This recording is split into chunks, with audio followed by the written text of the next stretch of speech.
نہ جانے ایسے کتنے ہی گناہ ہیں جو ہم اکیلے میں کرتے ہیں، جن کا ہمارے ماں باپ، بہن بھائیوں، رشتہ داروں، فیملی، حتیٰ کہ دوستوں کو بھی نہیں پتہ ہوتا۔ وہ صرف ہماری ذات کو پتہ ہوتا ہے کہ ہم کیا گناہ کر رہے ہیں۔ تو کیا ہم وہ سوچتے ہیں اگر وہ ہمارے گناہ ہمارے گھر والوں کو پتہ چل جائے، دوستوں، رشتہ داروں، کسی کو بھی پتہ چل جائے، تو وہ کیا ہمیں منہ لگائے؟ ہر بندہ جانتا ہے کہ میرے اندر کیا عیب ہے، لیکن وہ سارے گناہ جو ہم اکیلے میں کرتے ہیں وہ میرے رب کو پتہ ہے، ہم اس کے سامنے کر رہے ہیں، لیکن پھر بھی وہ ہمیں ذلیل نہیں کرتا، پھر بھی وہ ہمیں بھوکا نہیں مارتا، ہمیں رزق دیتا ہے، پہننے کے لیے بہترین دیتا ہے۔ کیوں؟ کیونکہ وہ حقیقی رب ہے۔ اور جو دوسرے دنیاوی خدا تم لوگوں نے جو بنائے ہوئے ہیں، جو لوٹا سیدھا کعبے کی طرف کر کے نہ رکھو تو نگاہ مار کے بندہ قتل کر دیتے ہیں۔ تم اس پیر کی بات کر رہے ہو، شیخ عبد القادر جیلانی رحمۃ اللہ علیہ کی، جو بغداد کو امریکہ سے نہ بچا سکا تو وہ ہماری کیا حق مدد کرے گا؟ جہاں پہ وہ خود رہا، وہ اس کو امریکہ سے نہ بچا سکا تو وہ ہماری کیا مدد کریں گے بھائی؟ میں یہ کوئی گستاخی نہیں کر رہا، میں شیخ عبد القادر جیلانی رحمۃ اللہ علیہ کو یہاں پہ مانتا ہوں، یہاں دل پہ، کیونکہ وہ اللہ کے دوست اور ولی اللہ گزرے ہیں۔ لیکن جو تم لوگ کر رہے ہو وہ کیا ہے؟ وہ شرک نہیں ہے؟ ان کے مرنے کے بعد تم لوگ ان کی پاوروں کو اتنا بڑھا کر بیان کر رہے ہو۔ اگر وہ اتنے پاورفل تھے تو اپنے بغداد کو امریکہ سے کیوں نہیں بچایا؟ جواب ضرور دینا مجھے۔ بسم اللہ الرحمن الرحیم۔ یہ غیر مقلد وہابی ہے اور اس نے کئی ویڈیوز بنائی ہیں، اور اس کی کئی ویڈیوز پر میں نے باقاعدہ ویڈیوز بنا کر اس کو جوابات بھی دیے ہیں، مگر اس کی عادت ہے کہ ایک ہی بات بار بار بار بار یہ ویڈیوز میں دہراتا رہتا ہے اور اسی پر ویڈیوز بناتا رہتا ہے۔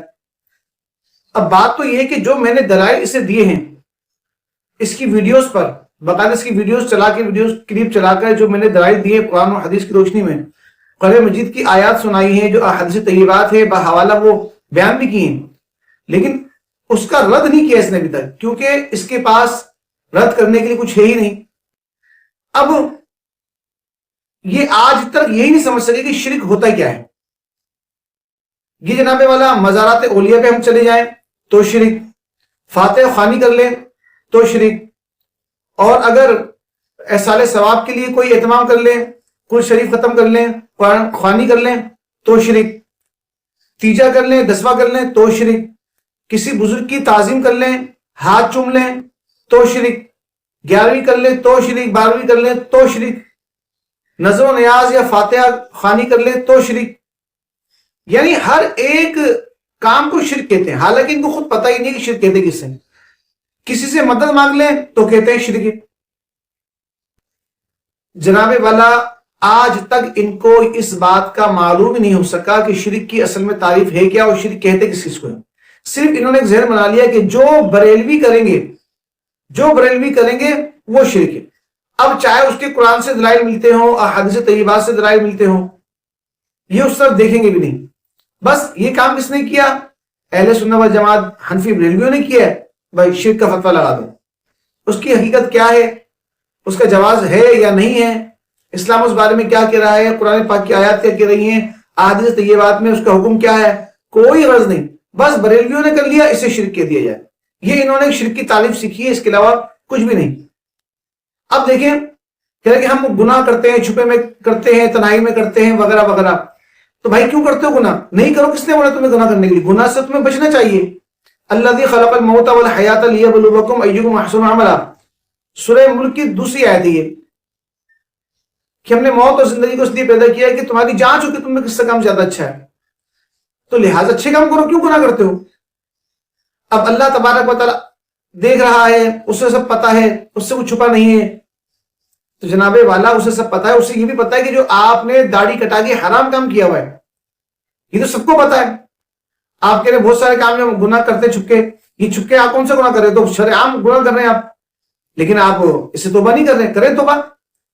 پھر قرآن پاک کی آج تک میں نے جتنی ویڈیوز دیکھی اس میں آپ نے تلاوت عربی میں نہیں کی، صرف اور صرف آپ نے جناب والا اس کے اوپر ترجمے اپنے پاس سے بیان کیے اور جو دل میں آیا کہنا شروع ہو گئے۔ اور کہتے ہیں کہ تفسیر نہیں پڑھو، تو کبھی کہتے ہیں تفسیر پڑھو، کبھی کہتے شان نزول نہیں دیکھو، تو کبھی اپنے مطلب سے کہتے شان نزول دیکھو۔ انہوں نے عجیب تماشا لگا رکھا ہے۔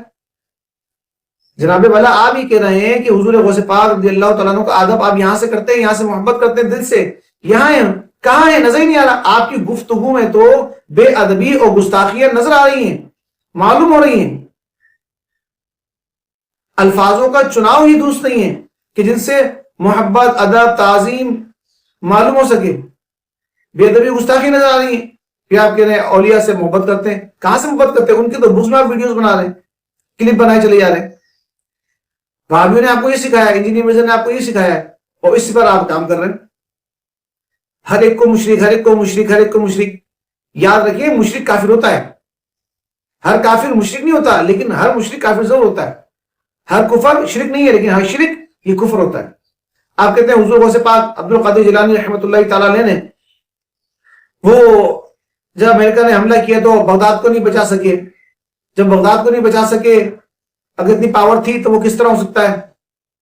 جاہل آدمی اگر ایک غیر مسلم تم سے یہ بات پوچھ لے کہ جو آپ کہہ رہے ہیں کہ وہ اللہ کے ولی ہیں، اللہ کے دوست ہیں، تو ایک دوست دوسرے دوست کو بچاتا ہے، پریشانی اس میں اس کے کام آتا ہے.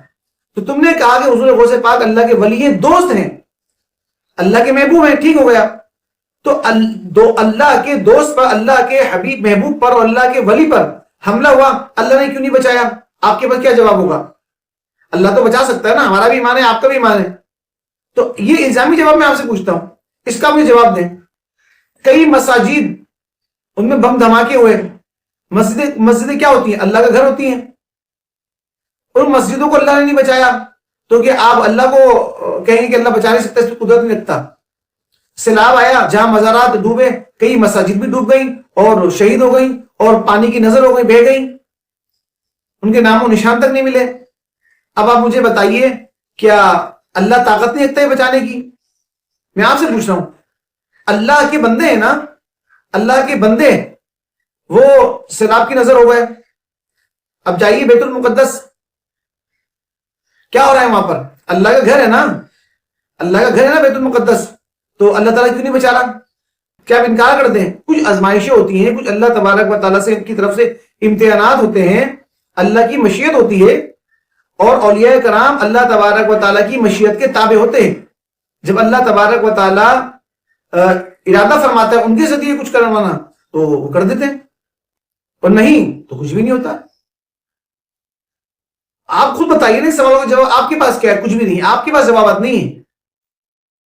فلسطین کے مسلمانوں پر ظلم و ستم ہو رہا ہے، بچے بھوکے پیاسے شہید ہو رہے ہیں. اب آپ سے پوچھتے ہیں کہ اللہ تو بے شک کر سکتا ہے نا، ان کی مدد کیوں نہیں کر رہا؟ تو آپ کے اللہ تعالیٰ کی قدرت کا انکار کرتے ہیں، نعوذ باللہ. کیونکہ تمہاری دلیل تو اسی قسم کی ہے، عجیب و غریب قسم کی. جسے انجینئر مرزا کے اسٹوڈنٹ نے کہا تھا کہ جناب والا ڈوبی ہوئی کشتی نکال دی، میرا ایک یہ بسکٹ ہے چائے کپ میں گر گیا، ٹوٹ کر آتا، تو اس کو ویسے نکال سکتے ہیں. تو ان پر وہ غیر مسلم جو تھے انہوں نے کیا کہا ویڈیو بنا کر کہ جناب والا چلے اللہ تو کر سکتا ہے، تو اب یہ بتائیں یہ میں نے کب یہاں رکھا ہے؟ تمہارا رب یہاں سے اٹھا کے یہاں رکھ سکتا ہے؟ تو اس کے اوپر انجینئر مرزا نے کوئی جواب نہیں دیا، نہ اس کے اسٹوڈنٹ نے جواب دیا، اور تم مرتے دم تک اس کا جواب نہیں دے سکتے کیونکہ تمہارے پاس کا جواب ہی نہیں ہے. تم ہو جب کہا جائے نا گستاخ اولیاء تو سیدھا نام ذہن میں جو آتا ہے نا وہ نام و نہاد اہل حدیث فرقے کا آتا ہے، وہابیوں کا آتا ہے، انجینئر مرزا اس کے اسٹوڈنٹ کا آتا ہے. اور جب کہا جائے نا گستاخ صحابہ، گستاخ رسول، اللہ کے گستاخ، قرآن و حدیث کے منکر، گستاخوں کے ساتھ منکروں کے ساتھ صرف اور صرف تم جیسے وہابیوں کا نام آتا ذہن میں، کچھ نہیں آتا. تم لوگوں کو خیال تصور آتا ہے اور کچھ بھی نہیں آتا کیونکہ تمہارے ساتھ جڑ گیا ہے. جب کہا جائے وہابی، نام و نہاد اہل حدیث اور انجینئر مرزا اس کا اسٹوڈنٹ، ذہن میں فون آ جاتا ہے.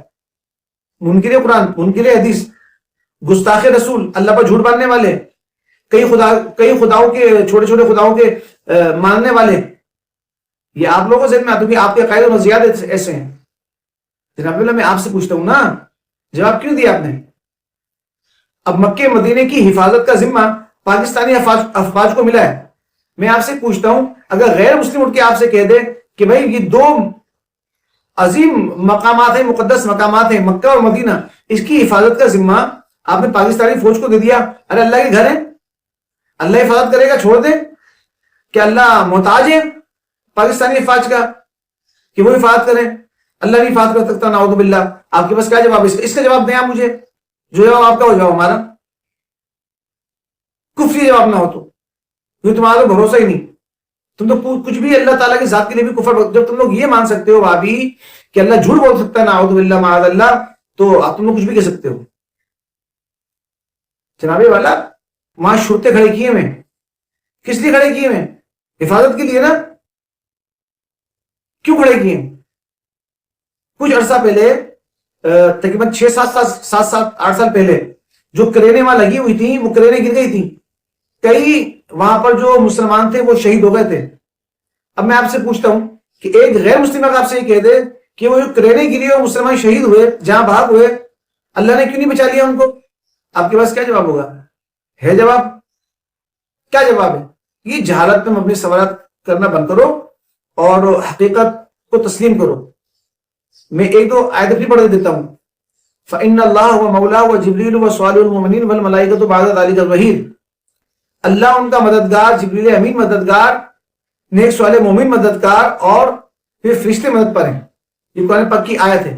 یا ایھا الذین آمنوا ان تنصروا اللہ ینصرکم ویثبت اقدامکم، تم اللہ کی مدد کرو، اللہ تمہاری مدد کرے گا اور تمہارے قدم جما دے گا، تمہیں ثابت قدم رکھے گا۔ یہ قرآن پاک کی آیت ہے۔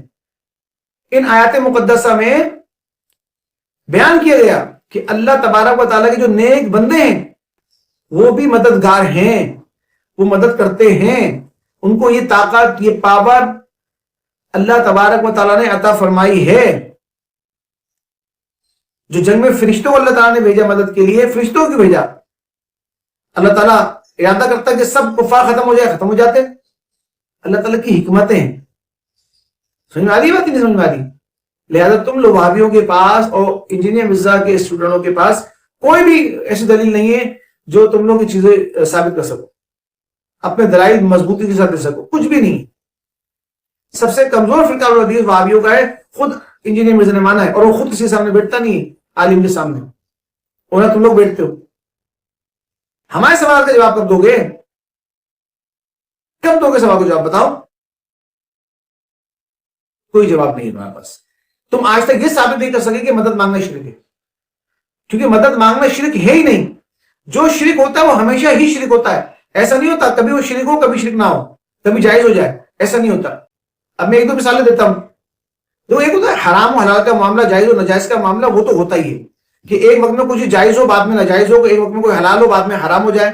لیکن شرک کا معاملہ ہے کہ یہ شرک جو ہے نا وہ ہمیشہ ہر حالت میں ہر کنڈیشن میں شرک ہی رہتا ہے، وہ شرک کبھی ختم نہیں ہوتا کہ جائز ہو جائے۔ اب جیسے کہ آدم علیہ نبینا علیہ الصلوۃ والسلام کی شریعت میں جو آپ سے ہی دو اولادیں پیدا ہوتی تھی، لڑکا لڑکی بہن بھائی ہوتے تھے، لیکن ان میں شادی جائز تھی، اب ناجائز ہے، شرک نہیں تھا نا، جائز ناجائز کا معاملہ ہے۔ اسی طرح حضرت آدم علیہ السلام کو فرشتوں نے سجدہ کیا، جائز تھا۔ موسیٰ علیہ الصلوۃ والسلام کو جادوگروں نے سجدہ کیا، تعظیمی سجدہ تھا، یہ جائز تھا۔ یوسف علیہ السلام کو آپ کے بھائیوں والد صاحب نے سجدہ کیا، جائز تھا۔ دیگر پچھلی امتوں میں سجدہ تعظیمی جائز تھا، شریعت محمدی میں تعظیمی سجدہ ناجائز و حرام قرار دے دیا۔ کیوں کہ جائز ناجائز کا معاملہ ہے، شرک کا معاملہ نہیں ہے۔ خدا سمجھ کے کبھی بھی شرک سجدے کی اجازت نہیں ہوئی، کیونکہ وہ شرک ہے۔ تو لہٰذا شرک جو ہے نا وہ ہمیشہ شرک ہوتا ہے۔ ایک کام پہلے جائز ہو بعد میں ناجائز ہو سکتا ہے، پہلے حرام ہو بعد میں حلال ہو سکتا ہے، پہلے حلال ہو بعد میں حرام ہو سکتا ہے، یہ چیزیں ہو سکتی ہیں۔ لیکن جو شرک تھا وہ شرک ہے، اور وہ قیامت تک، وہ قیامت کے بعد بھی شرک ہی رہے گا۔ تم لوگ یہ منطق ہے کہ زندہ سے مدد مانگو تو جائز، بعد از وفات مدد مانگو تو شرک۔ تو بھائی یہ تو اگر شرک ہے تو چاہے زندگی میں ہو یا بعد از وفات ہو، وہ شرک ہی ہونا چاہیے۔